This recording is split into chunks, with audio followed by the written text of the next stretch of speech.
سلامونه قدرمن دوستانو جوړ په خیر ستړي مشي خدای وکړي چې نیکمرغه خوشاله هوسا او بسیا ژوند ولري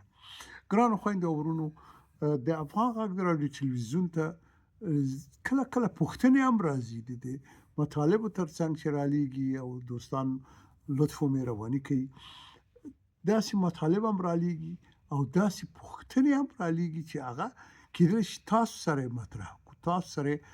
یاد کړو د هغې ډلې ځینو دوستانو په دې اونۍ کې موږ ته یو ډېر ښه مطلب چې هغه د افغانانو ترمنځ د ډېرو خفګانونو سبب ګرځي حتی ورونه او د کورنۍ ډېر نږدې دوستان د ټولنو ګوندونو سازمانونو او د وطن د بېلابېلو ارزښتونو عزیزان او دوستان یو له بله بېلوي هغه دلته زه غواړم تاسو ته په ګوته کړم یو شمېر دوستانو موږ ته لیکلي دي چې ځینې کسان مثلا د بېلګې په توګه زما خپل دی ورور مې ده وراره مې ده یا خور مې ده خوریی مې ده او یا باجه مې ده یا مثلا د تره زوی مې ده د ماما زوی مې ده د خاله زوی مې ده د عمه زوی مې ده دا نږدې کورنۍ کې چې څوک دي دوی له ما سره خبرې نه کوي خو زما مېرمنې ته یا زما مېړه ته او یا زما ورور ته یا زما خور ته یا زما د کورنۍ بل غړي ته یا که ټولنه کې د ټولنې نورو غړو ته او یا که ګوندونو کې د ګوند هغه بل غړي ته چې په دې ګوند کې ده او یا هم د سیمې عزیزان چې هغوی ته وایي چې ولا دې نه خو زه خفه یم ولې خفه یې ولا ده خو په ما پسې خبرې کړي دي ښه اوس که چې دې پوښتنه وکړي چې ته د دغه دوست نه دی خفه یې چې خپلوان دی ده دوست دی ده نږدې تا سره یې مرسته هم کړې ده او ته د دې نه خفه یې ولې نه یې وایي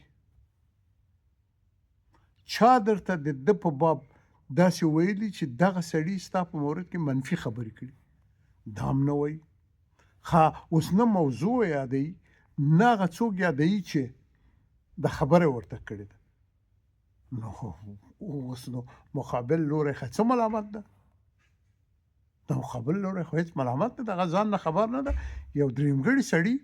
دغه دوست ته یا د ورور ته یا د کاکا او ماما او خاله او عمه زوی ته یا باجه ته یا مثلا یو د ټولنې ملګري ته یو خبره کړې ده چې فلاني تا پسې داسې ویلي خو وروره خو ویې وایه چا دا خبره کړې ده او کله یې کړې ده او څنګه یې کړې ده ښه دا عزیزان زموږ پوښتنه کوي وایي چې خو کېدلی شي چې په هماغه شیبه کې که صداقت موجود وي که رښتینولي د خپلوۍ او دوستۍ او د ملګرتیا او د چارو د ګډون مسله مطرح وي نو خو دا ټلیفون راواخله د مثال په توګه د بېلګې په توګه وایي چې دا هېواد دوست په تا پسې داسې بده خبره کړې ده نو اوس خو دا ټلیفون راواخله د هېواد دوست ته ټلیفون وکړه وایي هېواد دوست صاحب دغه یو سړی ده فلانی نوم ده دغه داسې وایي چې تا ما پسې داسې بده خبره کړې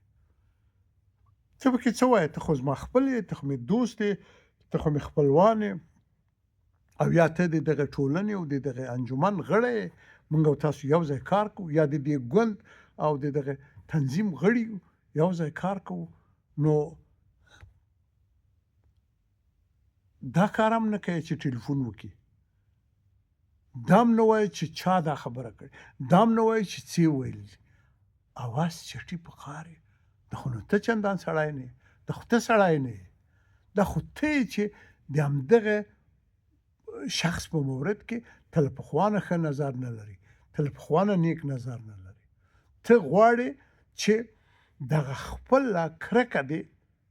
چې د دې ورورو خورو کاکا زویو ماما زویو خاله عمه او بل دوستانو په وړاندې لري دا اوس په دې توګه ته څرګنده کړي دا خپله کرکه دې څرګنده کړي که نه یې خو ته ووایه چې دغه سړي تا په باب څه ویلي دي او چا ته یې ویلي دي دا خو سپینه که نو دا خو ستا وظیفه ده. همداسې ده که نه دوستانو؟ تو خدای قسم در کومه که دا زه غلطه وایم خو تاسې ووایه. زمونږ په دې افغاني ټولنه کې، زمونږ په کورنیو کې، زمونږ په خپلوانو دوستانو کې له بده مرغه دغه حالت ده. په هر صورت قدرمن دوستانو دغه یو مطلب و چې تاسو رالیږلی و او دا ستاسو دین و مکلفیت و چې مونږ ته مو راسپارلی و چې مونږ یې یاده کړو. دا یې مونږ یاده کړه په خپرونه کې او هیله لرو چې د اونۍ د دې یادښت دغه موضوع دا د ټولو لپاره یو درس وي او هیله لرو چې څوک چا پسې خبرې کوي هغه ټلیفون راواخلئ او هغه مقابل لوري ته ووایي چې دغه سړی ستا په مورد کې داسې وایي. دا رښتیا ده که دروغ ده؟ خوشحاله او نیکمرغه اوسئ عزیزانو او دوستي وپالئ، خپلوي وپالئ. هېڅکله یعنې تاسو باور وکړئ چې دا هېڅ څه نه پاتې کېږي، یوازې ښه نوم پاتې کېږي او بد نوم هم پاتې کېږي. دا هم په یاد ولرئ.